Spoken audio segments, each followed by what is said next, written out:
नमो सिद्धार्णम नमो आयरियाणम नमो वैझायाणम नमो लोई सब्बसाहुणम। क्योंकि आदमी रेड लाइट में 15 मिनट खड़ा रहेगा, लेकिन मंदिर में 15 मिनट बैठने की क्षमता नहीं होती उसकी, है ना।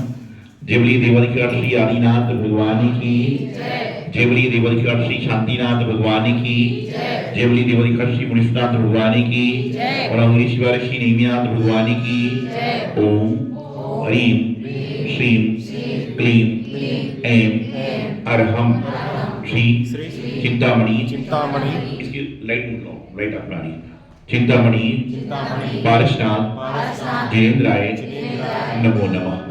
जय बोलिए चिंतामणि पारसनाथ भगवान की, चिंतामणि पारसनाथ भगवान की, चिंतामणि पारसनाथ भगवान की, कश्मीर वाले बाबा की, मुल्लाई श्री महावीर भगवान की, आचार्य कुंद कुंद स्वामी महाराज की, आचार्य आदि सागर जी महाराज की, आचार्य श्री महावीर गिरी महाराज की, तपस्वी सम्राट आचार्य श्री समधी सागर जी महाराज की, आचार्य श्री विमल सागर जी महाराज की, गुरुवरी आचार्य सिद्धांत सागर जी महाराज की।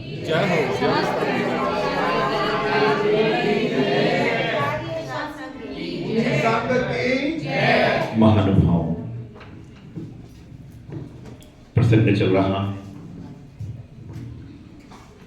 दीक्षा दिवस का। लोग कह रहे हैं कि हम सभी लोग दीक्षा दिवस मनाने के लिए आए, लेकिन प्रश्न ये है कि मनाया किसको जाता है? जो रूठ जाता है।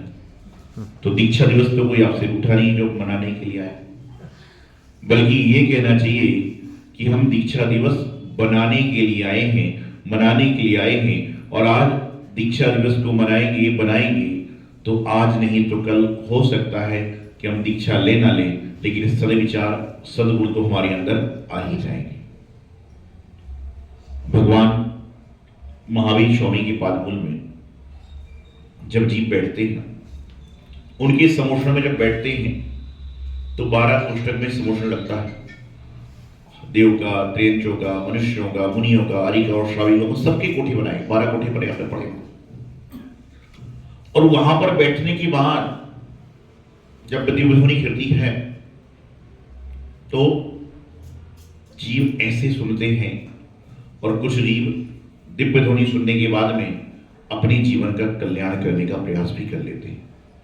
वर्तमान में साक्षात भगवान महावीर स्वामी का समोषण आपको देखने नहीं मिल रहा, क्योंकि आपका जन्म चौथे काल में नहीं हुआ।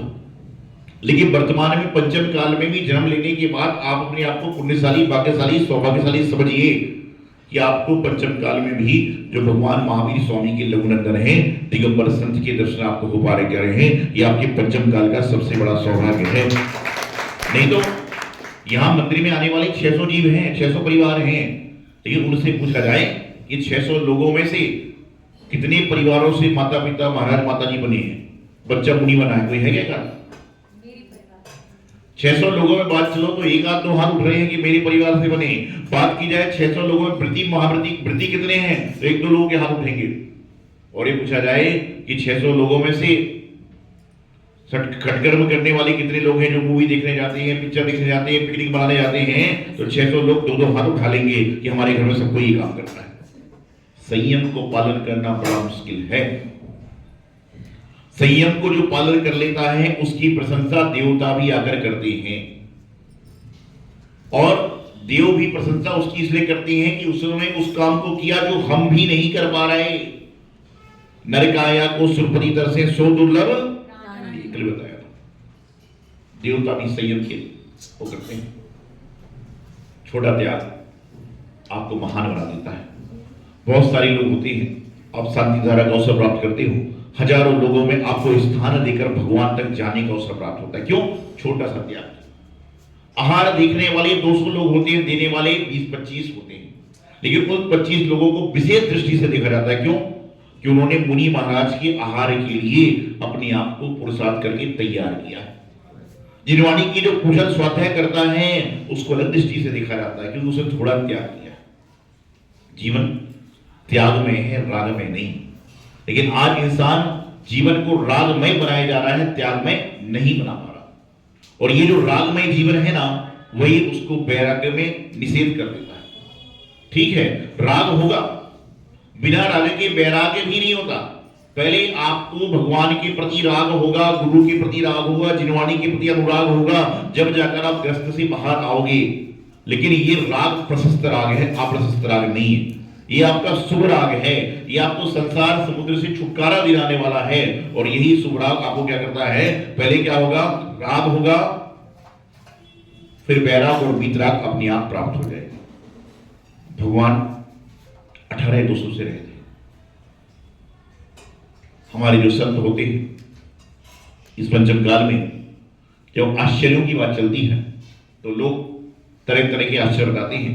लेकिन किसी कवि ने कहा कि इस पंचम काल में दिगंबर संत होना भी 8वां युवा है, तो कोई बड़े आश्चर्य की बात नहीं है कि 9वां युवा दिगंबर संत हैं, तो कोई बड़े आश्चर्य की बात। यहां पर संतों के दर्शन मुश्किल से होते हैं। बता रहे कितने सारे परिवार हैं, लेकिन साध्वी माता जी पहली बार आई। ऐसा नहीं कि नहीं आ सकती थी, लेकिन तुम्हारा पुण्य तेज नहीं हुआ और तुम्हारे पुरुषार्थ में कोई कमी रह गई। पुरुषार्थ किया, पुण्य बढ़ा, भाग्य बना, तो सौभाग्य अपने आप आपके नगर में आ गया और आपका पूरा संग किया, आपके चरणी संग किया, आपने दर्शन करने का प्रयास। भाग्यशाली वह नहीं है जो कहीं कहीं जाता है, बल्कि भाग्यशाली वह है जो देव शास्त्र की निष्ठा में रहता है। दीक्षा लेना बहुत बड़ी बात नहीं है और दीक्षा देना भी कोई बहुत बड़ी बात नहीं है, लेकिन दीक्षा को लेकर दीक्षा जीवन में निभाना ये बहुत बड़ी बात होती है। दीक्षा प्राप्त करना, हो सकता है थोड़े से पुरुषार्थ से दीक्षा प्राप्त हो जाए, लेकिन दीक्षा प्राप्त करने के बाद हमारे भाव दीक्षित जैसे जीवन बढ़ रहे हैं, ये बहुत बड़ी बात। और दीक्षा लेना आसान होता ना तो भारत देश में कितने दिगंबर संत होंगे अपने हिसाब से? 1400-1500 लीगा आरिगा सब मिला दिया। और 5 लाख नहीं, यदि मान लो देखा जाए तो 50 लाख दिगंबर जैन होंगे, 1 करोड़ दिगंबर जैन होंगे, और उनमें 1500 लोग हैं, तो परसेंटेज दिखा लो कितने हजारों में एक बैठ रहा है। और उसमें से आप अपने आप को पुण्यशाली समझो कि हम ना किसी संत के आशीर्वाद के पात्र हैं, उनमें आपका 1 करोड़ में नंबर है, ये तो खुशी की बात आपके लिए है। आप उनके पास जाके उनको देव शास्त्रों की पूजन कर पा रहे, आराधना कर पा रहे, ये आपका पुण्य है, पुरुषार्थ है। एक बार एक व्यक्ति के मन में शादी के 2.5 साल बाद विचार आया कि मैं दीक्षा ले लूं तो अच्छा होगा। वह संत के पास पहुंचा, गुरु जी के पास में आया। संत की बात इंदौर की बात है, 2002 की। उज्जैन का आदमी था, रहने वाला। बोले महाराज जी मैं दीक्षा लेना चाहता हूं। जैसे हम महाराज से कहते महाराज जी देख लो, बात कर लो, राजा श्री का भी इंट्रो वगैरह क्या क्या है। मैंने पूछा माता पिता है? बोले हाँ। मैंने कहा भाई बहन है? बोले हाँ। फिर मैंने धीरे से पूछ लिया कि कुंवारे हो ना? बोले नहीं महाराज जी अभी 2-2.5 साल पहले शादी हुई है। तो मैं उसको आचार्य सिंह के पास ले गया। मैंने महाराज 2-2.5 साल पहले शादी हुई। तो महाराज ने पूछा दीक्षा क्यों लेना चाहते हो? बोले पत्नी से नहीं बनती है। महाराज ने पूछा दीक्षा क्यों लेना चाहते हो? बोले पत्नी से नहीं बनती है। तो महाराज ने कहा जब 2.5 साल में तेरी पत्नी से नहीं बनी तो दीक्षा लेना चाहता है, और 2.5 साल बाद मुझसे नहीं बनी है तो कहां जाएगा? जब यदि मान लो पत्नी से नहीं बन रही है, पति से नहीं बन रही, तो बैराग उमड़ रहा है, और यहाँ संघ से नहीं बनेगी, साधु से नहीं बनेगी, तो कहां जाएगा? दीक्षा नहीं बनने का काम नहीं है, बल्कि दीक्षा अपने आप को बनाने का काम होता है। परेशानी से मुक्त होने के लिए दीक्षा नहीं ली जाती है, परेशानी से छुटकारा पाने के लिए दीक्षा नहीं ली जाती है, बल्कि परेशानी को जीवन भर के लिए छोड़ने के लिए दीक्षा ली जाती है। क्योंकि परेशानी से दीक्षा लोगे तो कल घर वालों से परेशान थे, आज महाराज से परेशान हो, तो माता जी परेशान। दीक्षा तो अंगीकार किया। दीक्षित जीवन पुरुषार्थ से होता है। दीक्षित जीवन के लिए हमें अपने जीवन को अच्छा बनाना पड़ता है। बाल अवस्था में बैराग को धारण करते हैं, वृद्ध अवस्था में बैराग को धारण करते हैं, और ये सब लोग जो बैराग को धारण करते हैं और अपने अंदर कहीं ना कहीं अंकुर जो है पल्लवित कर लेते हैं, बैराग का पल्लवित करते हैं। आप सबके अंदर भगवान बनने की क्षमता है, लेकिन आप अपनी क्षमता को बना नहीं रहे। जैसे आप यहां बैठे हो, आपको यहां पर बैठे बैठे आधे घंटे भी हो रहे हैं तो आपको समस्या नहीं है, लेकिन घर में आधे घंटे आदमी एक तरफ बैठ सकता है क्या? उठेगा, बैठेगा, चाय पिएगा, नाश्ता करेगा, बिस्किट खाएगा, कुछ कुछ करते रहेगा। क्यों? क्योंकि वहां का वातावरण ऐसा है, वहां का वातावरण दूषित है, प्रदूषित है, और यहाँ का वातावरण शुद्ध है। तो आदमी सोचता ना कि कई बार जाते हैं आधे घंटे के लिए और निकल जाते 1.5 घंटे, उठने का मन ही नहीं करता, क्योंकि जगह ही तो ऐसी है। आज प्रसंग है हरिकर सुमति माता जी का दीक्षा दिवस। परिचय आपको प्राप्त हो ही गया, दिल्ली की रहने वाली है। 2019 में सेक्टर 3 रोहिणी में हमारा संघ का चौमासा हुआ था। उस समय आते थे, स्वाध्याय आदि क्रिया करते थे, और सच भाई ने बात तो ये है कि पूरे चौमासे में मेरी बात ही 1-2 बार होगी। 4 महीने हम रहे थे, तो पूरे चौमासे में 1-2 बार ही बात हुई होगी, वही जनरल स्टाफ से भाई बोलता है।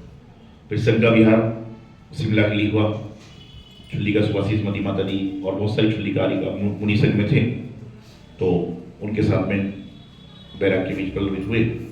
और शिमला का जब बिहार हुआ तो ये मन के भाव में गए थे, भाई चलो महाराज का संघ जा रहा है शिमला, अपन भी चलते हैं, गुरु सेवा करेंगे, आहार आदि देंगे और अपना पुण्य करेंगे।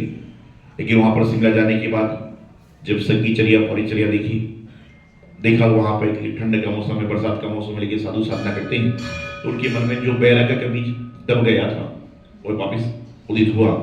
और फिर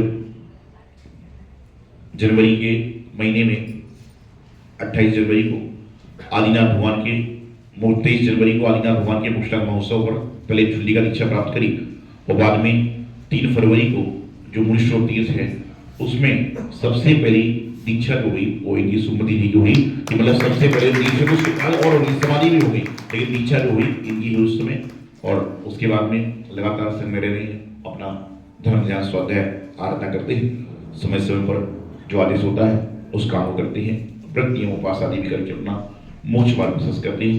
और हम तो एक बात कहते हैं, कौन किसी को क्या देता है, कौन किसी से क्या लेता है, 2 शब्द प्रेम के बोलो, हमारी जेब से क्या जाता है। कि हम किसी को कुछ दे नहीं सकते, हम किसी से कुछ ले नहीं सकते, लेकिन 2 शब्द आप प्रेम से बोलोगे तो तुम्हारा क्या बिगड़ जाएगा। एक होता है क्यों यहाँ पर क्यों नहीं आए, और एक होता है कि यहाँ पर आना चाहिए था। इतना ही तो अंतर है, इतना ही तो आपकी सज्जनता और दुर्जनता की पहचान करा देता है। एक बार श्री कृष्ण जी का नाम तो आपने सुना है। श्री कृष्ण जी कौरवों और पांडवों को शिक्षा दे रहे थे, तो उन्होंने अर्जुन को बुलाया और कहा, अर्जुन जाओ, पास का एक गांव है, वहां से एक दुर्जन व्यक्ति को लेकर आओ। अर्जुन गया, 10-12 दिन रहकर आ गया, उसे कोई दुर्जन व्यक्ति नहीं मिला। उसने वापिस आने के बाद कहा, प्रभु कोई भी दुर्जन नहीं, पूरा गांव सज्जनों का है।